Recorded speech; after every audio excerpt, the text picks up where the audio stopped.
Shalom Chabrim, I'm Stephen Ben-Nun. You're watching Israeli News Live. Here tonight we are looking at some very serious things that are developing. Just kind of a quick take of our broadcast tonight.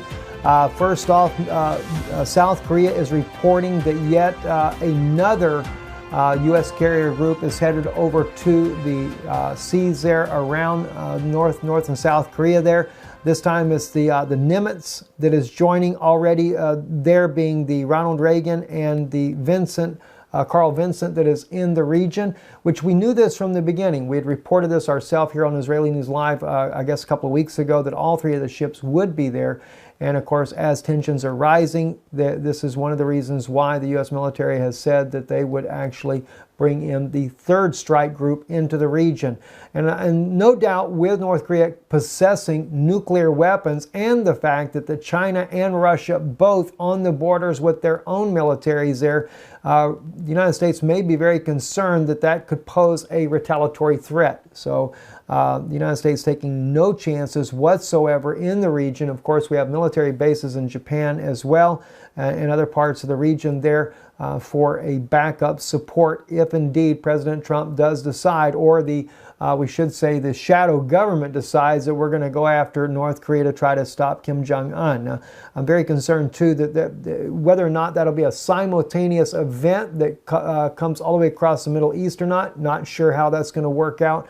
But it's very concerning. And also, the United States is planning another test. They've not done one since 2014 to try to stop an ICBM from coming into the United States. There's been 17 attempts to stop ICBMs. Only 9 of them have been successful. The last one in 2014 was a success. Let's hope this time it's more successful, because the 3 before that were all failures. That doesn't sit well for the American public, especially when you have North Korea talking about launching ICBMs. And I don't think that North Korea really has the most state-of-the-art equipment there, but clearly Russia and China have not really said whether or not they're going to side with the United States. And I'm kind of wondering whether or not Russia is going to really side with the United States after, yet again, the G7 summit there in Italy and Sicily that just took place there. They have all decided to keep those sanctions going on Russia all the way through 2017.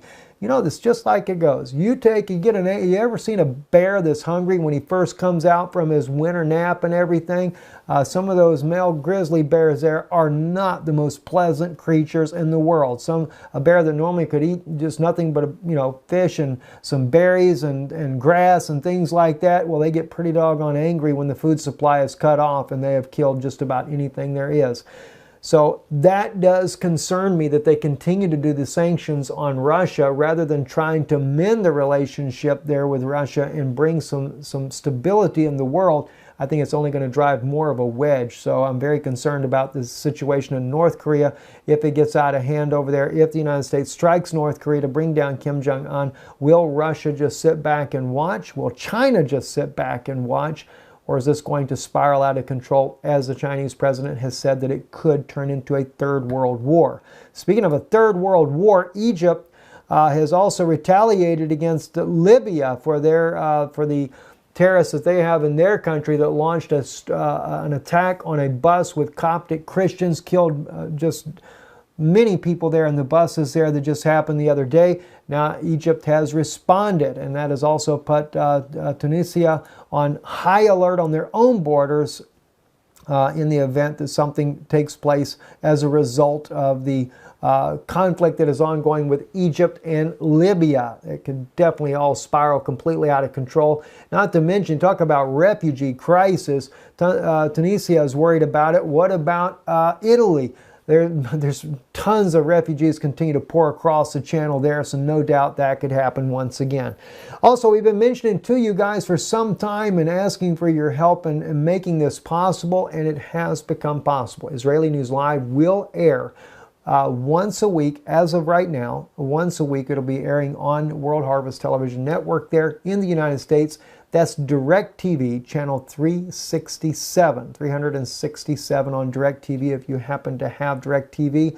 I know they also air on Roku and Apple TV, and as well in some places in the world you can also go directly to the World Harvest Television Network's website. If you just type in those keywords, you can pull up their website. You're able to watch live in some parts of the world. That is possible. I've not been able to do it myself here in the Czech Republic, so I don't know exactly how that works.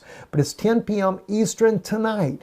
So if you'd like to check it out, do so. We appreciate it. And if you happen to know anyone that has a business that would like to help sponsor the broadcast, we do have positionings for advertisement that is available where that can be done to help support the broadcast that we're doing there. It's basically an overview of the week's news that is coming out.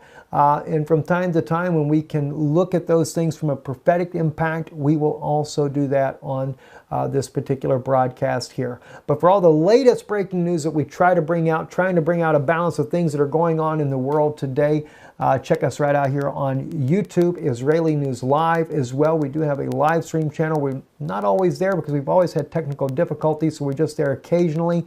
And of course, if you're looking for our Biblical Teachings, the Noon Institute on our YouTube channel. Anyway, I'm Stephen Ben-Nun. You're watching Israeli News Live. Shalom. Have a great evening. And if you do want to support, we thank you for that. You can visit us there at our website, israelinewslive.org, or just right here on our YouTube channel. Israeli News Live. Make sure you're on the right YouTube channel there and right above the subscribe button. Thank you, and thank you for watching.